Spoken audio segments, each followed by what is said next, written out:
So hello guys, welcome. Today we'll talk about a gas measuring equipment that is GX 8000 from Rekin Keiki. We'll see how to do the span gas calibration and also how to replace a faulty sensor in this equipment.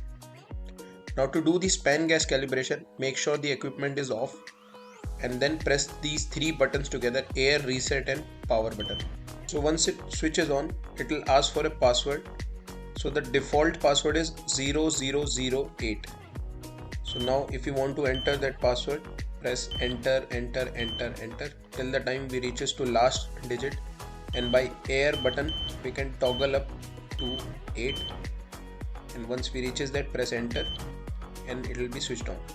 Now in this you can select whichever setting you want: date, bump test, alarm settings, one gas calibration and so on. But as of now we'll be doing auto calibration for all the sensors together, so I'll go up to auto calibration and select auto cal. So now I'll press enter and go into calibration. Now once we press enter, here you can see for each sensor HC, O2, CO, H2S, each sensor it lists out what is the concentration of gas that shall be used for calibration. Now here you can see on my right hand side I have a span gas bottle that is a multi-gas. In that multi-gas bottle you can see the readings are matching with my equipment. So make sure whatever reading we have entered into our equipment or whatever reading we have set, same multi-gas or same reading gas that shall be used. Now this concentration gas can be used for 2009 GX, GX 8000 and GX 6000, for all of them.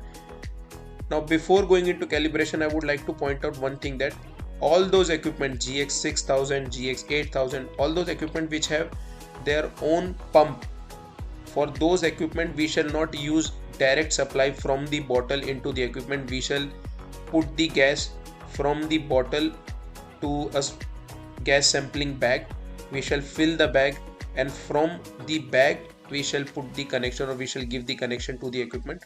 But as of now, just for one time, I'm doing this calibration directly from the bottle, but this is not recommended practice. We shall not do so. So now gently I'll open the bottle valve and then insert the tube into the equipment and press enter. So now once I press enter, you can see auto cal is blinking. That means it is on calibration mode. Now either I wait for 30 seconds or till the time the reading matches to my bottle value, as we have seen earlier. So now I'll wait for a while, and now when I think the values are almost near to my bottle value, so now the values are almost near.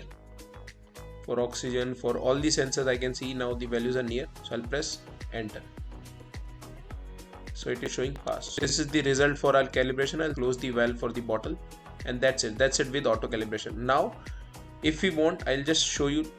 This is one cal, that is for individual sensor. If I press enter, over here you can see that is for HC LEL percentage, or HC volume, or for O2 calibration, or H2S, and or for CO. So for individual also, with the same gas bottle we can do the calibration one by one. If we have a problem with our sensor, or if we have changed the sensor, or if you want to measure, or if you want to confirm that whether our sensor is working or not, if anything of such happen, that with the same bottle, those 5 sensors we can calibrate one by one in one calibration. Now we'll see how to replace a faulty sensor.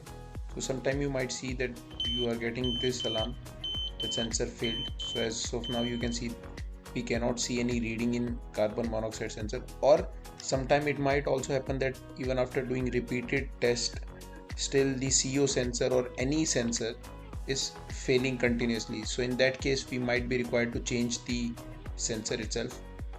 So for that, all we have to do is unscrew these 4 screws, and then from center also unscrew that.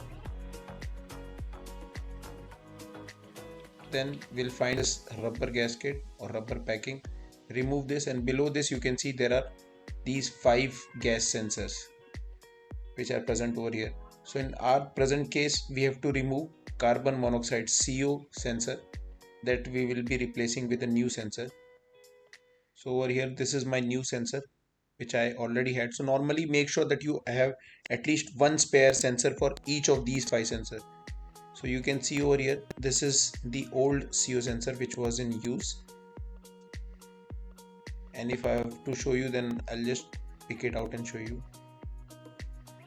This is hydrocarbon sensor for percentage LEL, and same on side of it we have hydrocarbon sensor for percentage volume, and so on. Now this sensor is for oxygen. Inside this it is written over here. If I have to show, yeah, you can see this is for oxygen, and the other one is for H2S. So these are 5 sensors which are present in this, and in our case we'll be replacing the CO sensor. So just take out the new sensor, plug it in. Now it has a small, this is a 4-pin sensor, so the new sensor is having a small clip attached to it. Remove this clip and plug back the new sensor. So now I've replaced the sensor and switched on the equipment. Now over here we can see that after replacing the sensor, at present it is showing 12 ppm reading in CO sensor, which is not the case as presently we are in fresh air. So always make sure that after replacing any sensor we must do air calibration. For that all we have to do is just keep this air button pressed till it says release it. Now it will take it time, 30 seconds. It takes 30 seconds, and after 30 seconds, now over here you can see that the all other sensors are showing 0 except for fresh air. Fresh air is 20.9. now either we can do a single gas calibration for this CO sensor, or we can do a complete calibration for all the sensors together. But always make sure air calibration and gas calibration, span gas calibration, must be done after replacing your sensor. Thank you.